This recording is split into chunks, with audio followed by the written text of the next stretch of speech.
Makhuluma ngokuthi uthini bafo? Angizizwa, ngizwa wena. Ngiyakubona ukuthi awuzizwa ngempela. Wengenza kwethu okokuqala umbono wami lo. Kuyihlazo nje ukuthi amadoda amadala kangaka engadibhetha ngesifo ngalesikhathi umndeni uthule. Yikho ukuthi amadoda ensuku zokugcina. Akuwona umcimbi lo isifo lesi. 2 unala ukuyoresponda lapha. Wayeresponda ngoba kulimala igama lenkampani yakhe lidicilelwa phansi abantu ku social media.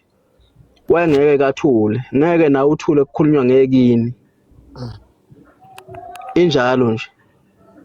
Ngeke futhi simlawule ukuthi ke wakhulumelani, wakhuluma kanjani, wayephendula ngendlela akathanda ngayo nangendlela akavikela ngayo umsebenzi wakhe.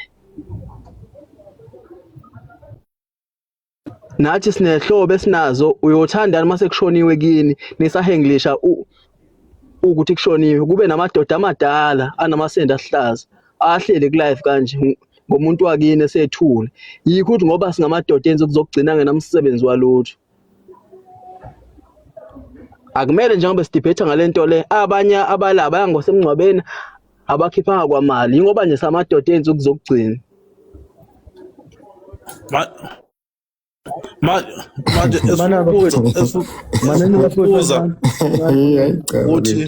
yebo TikTok mameladi ke ukhuza kutshela bukhaya wena wangakithi phela bukhaya yabo ukuthi cabanga ngicela ngiyakwazi cabanga ngicela lalela mkhaya ngiqhubeka ngike phambili wena ungena la ku live uthi amadoda ayuseless la nawe ungena la phakathi uzophawula shothi into ezinkulu wena ngoba ucabanga kakhulu mamela wemkhaya la kutshela something la ngoba sila thina sihla la endlela esihlala khona sihlakaniphe kakhulu ukudlula wena kutshela siwasila into lesiyidipela ngoba siyavele sine data siyayikhuluma yabo ungangeni uzosiphaphela la utshela ukuthi useka kakhulu usele ubala Mana mamela ngitshela mkhaya lalela ngitshela lalela phela ngitshela mkhaya wena wangikhala ngikusiza wena mana kala mina ke nje ufuna ngigcwele nje lamasipho ngitshela wena inbox ke enkala shona inbox ushiya inamba yakho lapha nami ngizokushayela yami singaxabani ku live bafo angiyona usizwa ku live mina no wayinsizwa zake mayimkhuba manini bafowethu manini wayinsizwa zakethi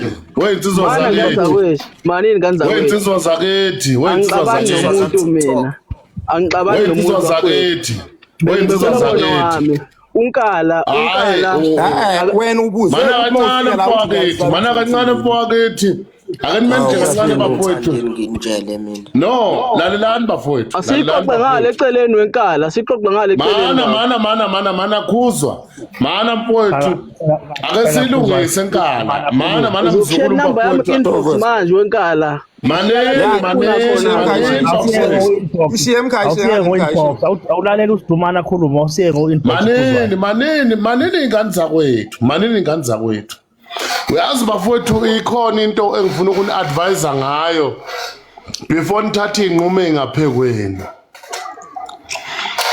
uyazi ukuthi okokuqala impilo siyiphiwa uNkulunkulu. Number 2, ukube kuya ngami ngabe sikhulumile ngoJ1 la angiyena kumlandeli kaKhuzani mina, kodwa ke ngiyamthanda mangimbona ngokuthi uMaskandi ngathi mangivula amehlo ngabona yena kumfana omncane ngamthanda ngendlela ayicula ngayo. So kuye kungiphathe kabi ke vele uma ngibona abantu bekhuluma into engekho right ngaye, ngoba nginale nkolelo ethi ingakaphuma iCD yakhe ngiye ngitshela ukuthi hayi kusuke kungakakhishwa ngoba kuney'nqunyulo eziphezulu. So mfokankala kukodwa nje mfowethu engifuna ukuthi ngini-advise ngakho ukuthi njengamanje lokho esikubangayo akunasidingo, ngoba umfowethu lo ulwela iside lakhe lokho akulwelayo. So nawe mfowethu uzodefenda iside lakho lolo lidefendayo. Ukube kuya ngami ngabe sibuka isolution, ngoba laba bantu mfowethu esibabangayo mina nginenkolelo ukuthi thina singayitshela ukuthi abezwani kanti bayezwana kuba ngoba futhi bayafonelana. So ngiyacela bafowethu ukuthi ekukhulumeni kwethu kungabi bikho ukuthukana futhi kungabi bikho bafowethu kusongelana, kungabi bikho ukubizana ngale esayidini, ngoba bafowethu sizala abomama bayasidinga njengoba ubona nje izwe linjena mfokankala. Kuye kuthi mangena ucinga ukuthuba nakekho right, abazali bethu baye befinyele bahlale emseleni balinde noma yini. So asingakwenzi bafowethu kube lula ukuthi uma sikhuluma sisheshe sihishane nje ngazathi bafowethu impilo asiyazi ninenhlanhla ke, ngoba mina ngibuye ngibe umfundisi. Ngiyawuthanda uMaskandi ngoba ngumZulu, kodwa ngibuye ngibe umfundisi.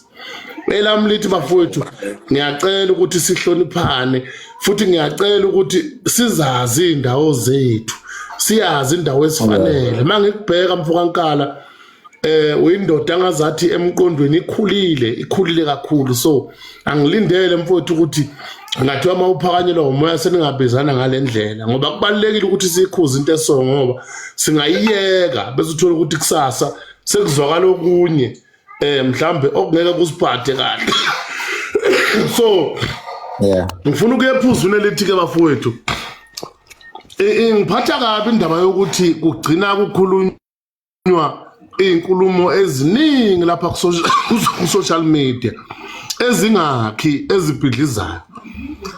Ukube kuya ngami ngabe lo mfowethu uKhuzane noma singeke simsupport sonke, kodwa abamsupportayo sime nje bafowethu sibe nesibindi sokuthi siyamsupporta, ngoba into ekhona vele bafowethu ibanga lika Maskandi ulithathe walibeka kwenye indawo. Mina ngiyamlandela ke kakhulu, nginokumbona ephesheya, nginokumbona kuphi, nginokumbona eParis, nginokumbona eChina, nginokumbona kuphi ezinye indawo esijwayele ukuyihamba.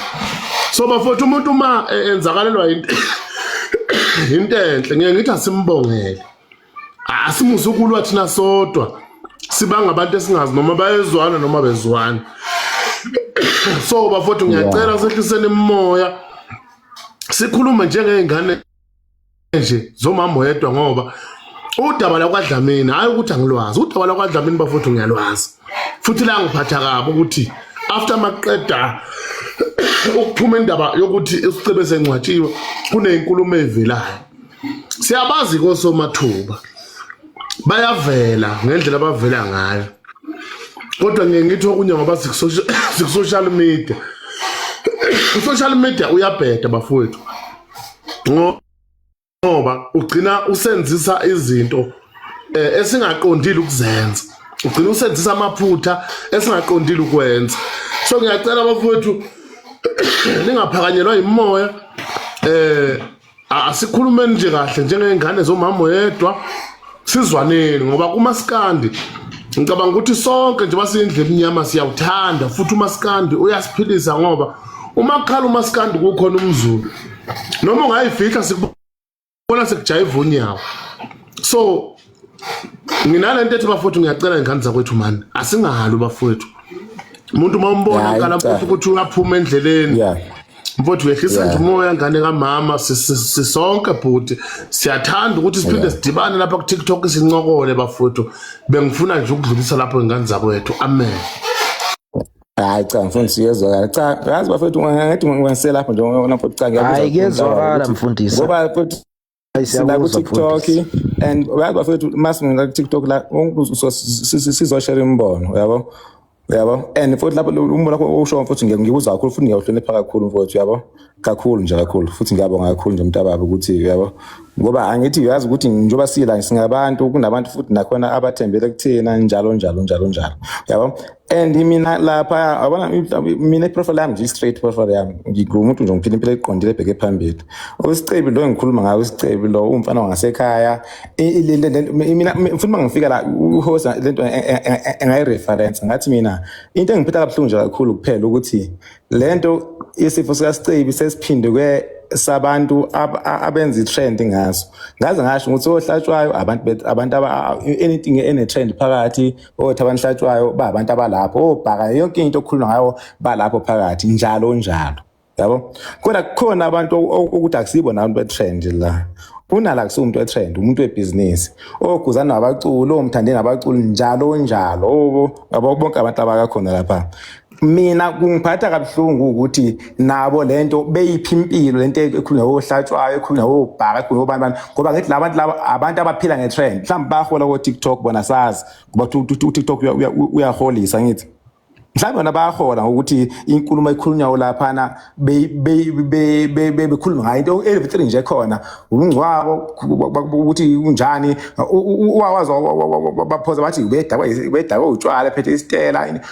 Akwazi ukuthi uma umuntu njengobhizinisi njengonala ngokwami ngize ngasho ngathi ngokwami ukuthi aze afike kulo level lo ukuthi ephendule abantu abaku-TikTok abathuka inhlamba everyday, abathuka wonke umuntu, abangathatha i-trend ya noma yini engenzeka namhlanje behambe beyenze iphile. Wena uma ukuthi umuntu webhizinisi, umuntu omkhulu one-brand ephilayo engenayo inhlamba phakathi, awukwazi ukunithathela lowo doti ohlatshwayo obhaka onjani njalo njalo. Yabo? Ila kade ngikhona mina lapho kuleyo view la ukuthi ngoba uStebi afethu uStebi wonke umuntu ukhuluma kahle ngayo uStebi umuntu oyithobile, umuntu oright ebantwini njalo njalo. Sekubhlungu nje manje ukuthi ke isifo sakhe sasiphenduke impela ukuthi ke sibe into ye-trend ke sikhaya i-trend setter. And lento ukuthi ibe i-trend setter kanje iphiwa abanye abantu ukuthi mina mangithiwa mhlambe ngisibonela ukuthi usho lapho mfethu ukuthi makuthiwa mhlambe kudala kuthiwa mhlambe igwaba wakho umuntu walithuka liphethe iqanda walithuka lade liqanda lafuna ukurespond. I'm trying to say into njengaleyo ukuthi as for abantu abanjengona labantu bebhizinisi enkulu, so ukuthi uyentathe nabantu abanjengoThabana ama-brand abancane anje anenhlamba phakathi ngoba uThabani siyasimbona everyday uthuka abantu everyday uthuka wonke umuntu nombani everyday. So to stood that low uyophendula uThabani hlatshwayo uze eredweni uyochaza ukuthi uThabani ngiro kanjani. But yeah, ngiyakuzwa mfowethu kakhulu, ngiyakuzwa kakhulu.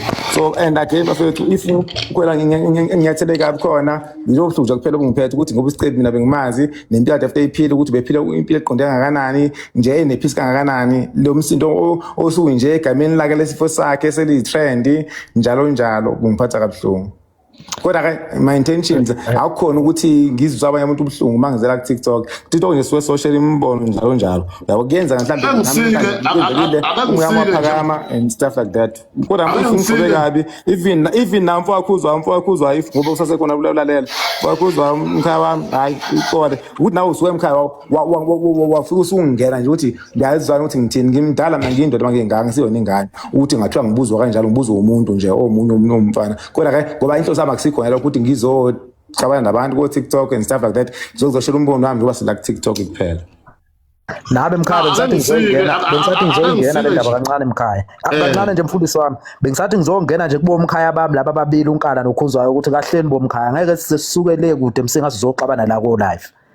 Bengithi nje nami ngifuna ukukhuza leyo kodwa usungaqhubeka ke mfundisi akunankinga ukuthi bengithanda befangena umfundisi bengithanda bafowethu ukuvela kancane kule ukumphendula nje kancane la uNkala beke ngamphendula ubaba uNala.